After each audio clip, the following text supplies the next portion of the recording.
Há algumas semanas, a nossa repórter Lina Teixeira esteve na porta do Hospital João Lúcio e entrevistou um jovem senhor. Esse jovem senhor estava com a sua esposa, precisando de uma cirurgia de vesícula. Cirurgia que não é das mais complexas.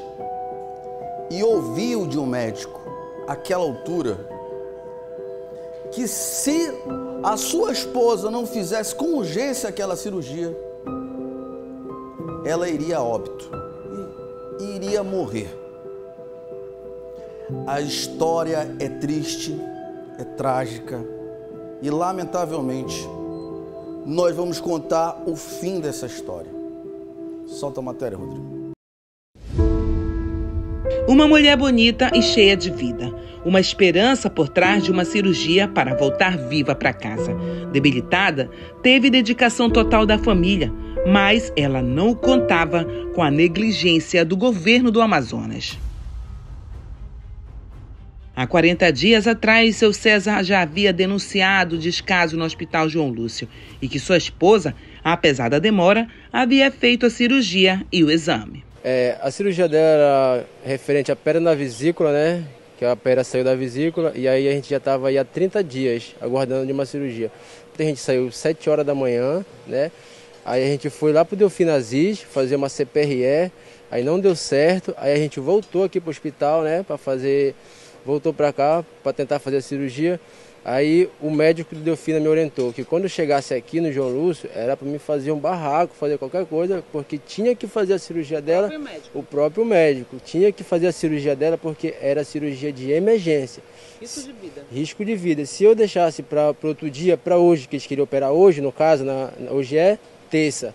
Na terça, ontem segunda-feira, o médico lá do Delfina Aziz falou, olha, se quiser operar a tua esposa só amanhã, faz barraco, fala que não, que é na hora, porque a sua esposa está correndo risco. Isso não é eu que estou falando, foi o médico que me falou para fazer isso aqui no hospital.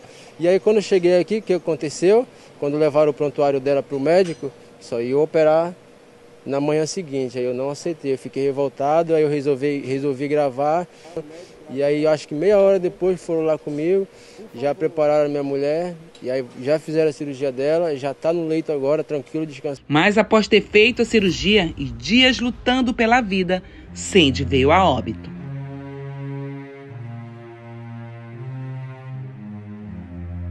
Ao buscar ajuda no Hospital João Lúcio para fazer um exame invasivo, o CPRE, que combina raio-x e endoscopia para diagnosticar e tratar doenças do pâncreas e das vias biliares, um dos órgãos de Sandy, de 27 anos, segundo o esposo, foi perfurado, pois logo após o procedimento, ela voltou muito fraca e foi padecendo aos poucos. Que alguém, por favor, me acalmar e acalmar ela. Conversamos novamente com o esposo da vítima. Primeiramente, bom dia, né? Bom dia, boa tarde. A gente entrou no hospital no dia 23 de janeiro, com ela com dores de pedra na vesícula. E aí a gente teve uma batalha incansável durante 40 dias. Durante 40 dias a gente ficou dentro daquele hospital, lutando, brigando pela vida dela, lutando por uma cirurgia, né? Que aconteceu, mas aconteceu muito tarde. E infelizmente ela veio a óbito, né? Por negligência médica. Eles fizeram uma cirurgia, a gente lutou pela CPRE dela. Que é um exame? Que é um exame, né? Que o governo não estava fazendo, porque não estava repassando o pagamento para os médicos, então ninguém trabalha de graça. Então isso foi a alegação, que não estavam fazendo o exame porque estava em atraso o pagamento dos médicos. Isso. E eu acredito que quando ela conseguiu fazer a CPRE dela lá no Delfim Aziz, os médicos, eu não tenho certeza, mas eu estou falando aqui porque quando a gente saiu do João Lúcio para o Delfina, ela saiu andando, saiu falando, tranquila. E aí que quando a gente já voltou do Delfina, ela já voltou fraca, não conseguia nem falar direito. Então nesse meio termo da CPRE dela, nesse exame, eu acredito que deve ter perfurado algum órgão dela lá, não sei. Porque ela chegou a passar mal, como é que foi? Chegou a passar mal, chegou a falta de ar, como eu falei, né? A gente saiu andando, tranquilo, falando normal pro Delfina. Quando a gente já retornou do Delfina, ela já voltou sem ar, não conseguia nem ficar em pé direito. E quando a gente chegou no João Lúcio, foram fazer uma cirurgia nela de emergência, urgência, né? Que essa cirurgia era para ter feito logo quando a gente chegou lá, né? Porque No dia 23 de janeiro. 23 de janeiro. Foram fazer a cirurgia nela Depois de 40 dias. depois de 32 dias, um mês esperando a cirurgia. E aí foi agravando. Então fez uma cirurgia, fez outra cirurgia. No total foram 4 cirurgias que ela fez. 4 cortes fizeram na minha esposa. E aí então, no decorrer desse tempo, a gente lutou muito, bastante. Na verdade, vieram fazer a primeira cirurgia nela porque eu tive que fazer confusão, tive que brigar com os médicos, tive que brigar com o segurança.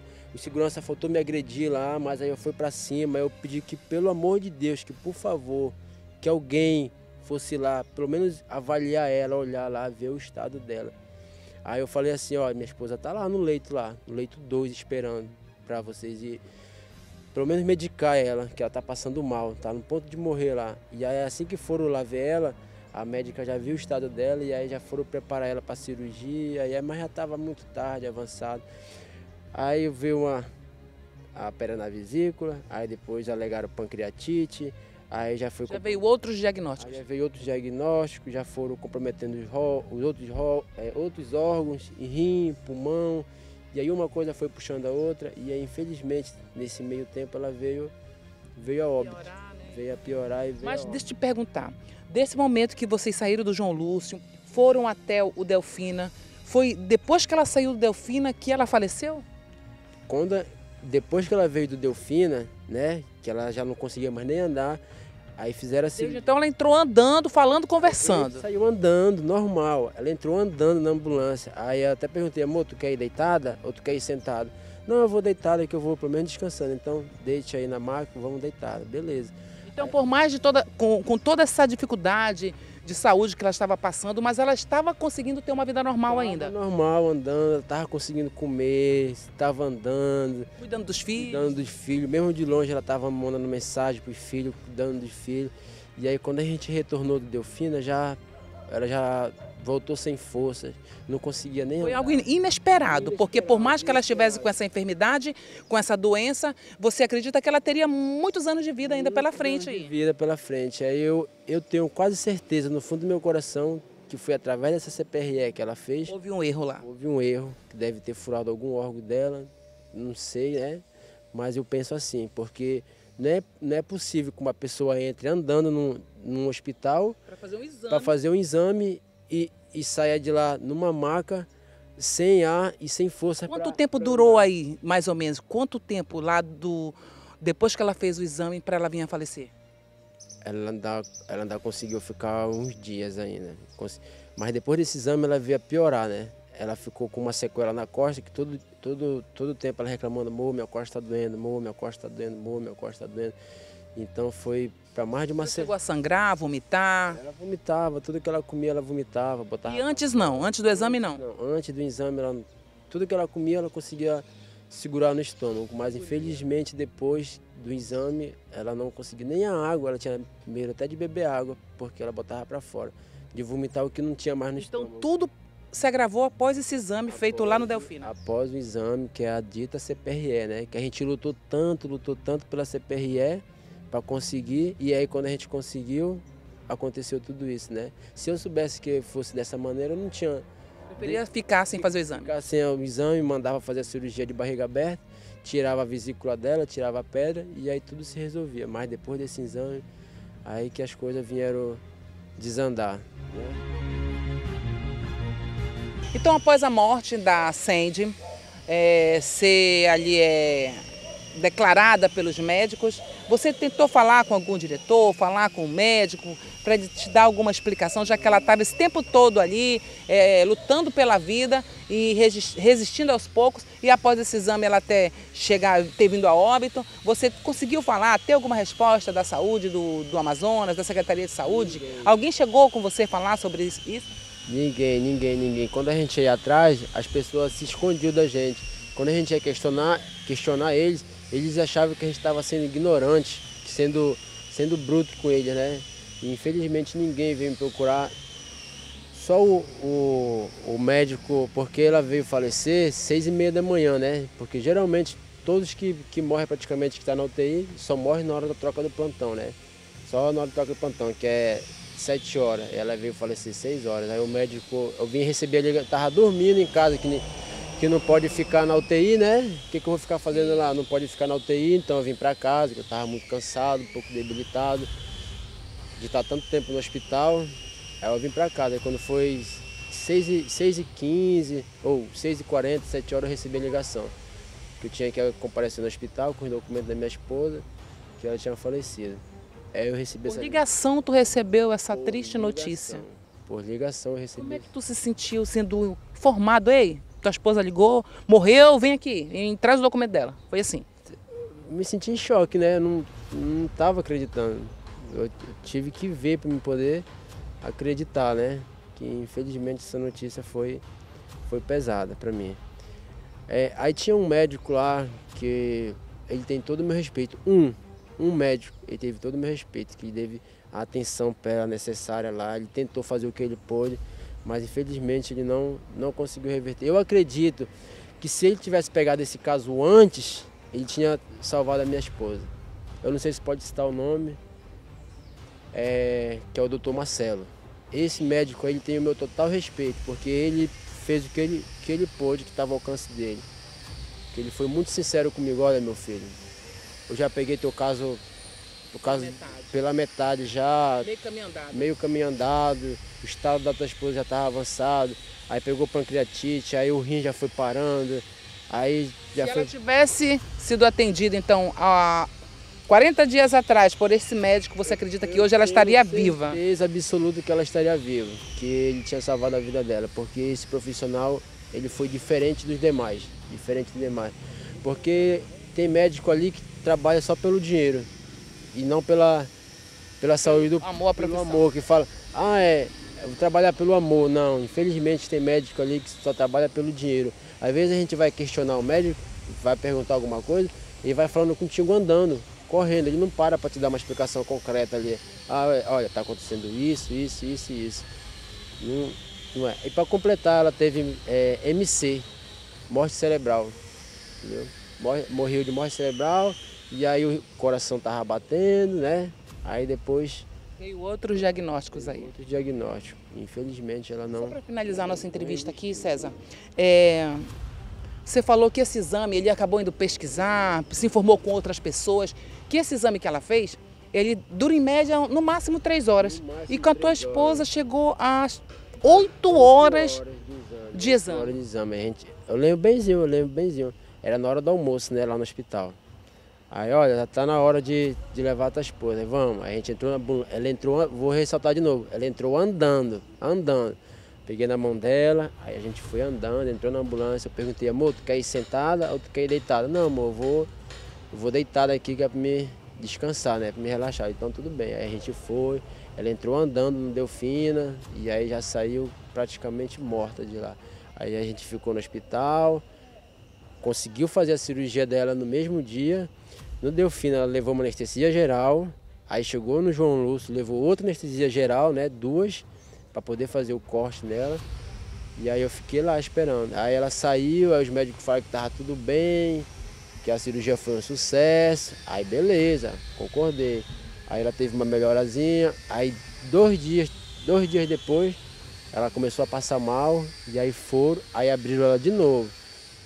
Fizeram o procedimento, falaram que lavaram o pâncreas dela, que o pâncreas dela estava inflamado, que estava com pus, essas coisas. Aí beleza, a segunda cirurgia. Aí foi para enfermagem, foi para UTI, aí ficou 2 dias na UTI, saiu da UTI, foi para a enfermagem, ficou mais 3 dias na enfermagem, aí depois ela começou a passar mal de novo. Então, César, as cirurgias só aconteceram após o exame dar errado lá. Dá errado. E aí, rapidamente, fizeram várias cirurgias para tentar reverter a situação, que é isso que você acredita. É isso que eu acredito. E é a mesma coisa que está acontecendo com a nossa colega que está lá, a Patrícia. A gente estava um do lado do outro, né? A Patrícia fez essa CPRE de novo, novamente. Tem outros pacientes nessa mesma condição lá. Situação, a Patrícia, é a Patrícia o nome dela. Ela fez a CPRE, né? Tranquila, ela estava em casa. Olha só, ela estava em casa. Ligaram para ela, olha, teu exame já está marcado. Pode vir fazer. Ela saiu da casa dela, porque assim, ó, quem acompanha é o OPAT, né? O OPAT, que ele libera a pessoa para ir para casa, para ficar em casa. O OPAT fica acompanhando a pessoa em casa, e aí quando consegue marcar a cirurgia, ela vem para o hospital, né? Aí faz um exame que é a CPRE, aí ela fez a CPRE. Aí quando ela saiu da sala de cirurgia, né? Já saiu em coma, já saiu entubada. Aí agora a Patrícia tá lá no João Lúcio e tá na UTI. Tá na UTI lá entubada, já saiu entubada, né? Os médicos alegam que a pessoa fica entubada, que não é para ela sentir dor, mas dor de quê? Se a pessoa tá lá, tá todo o tempo no remédio, no tramal, essas coisas. O que dava pra gente lá pra ela? Era tramal e soro. Soro, tramal e soro.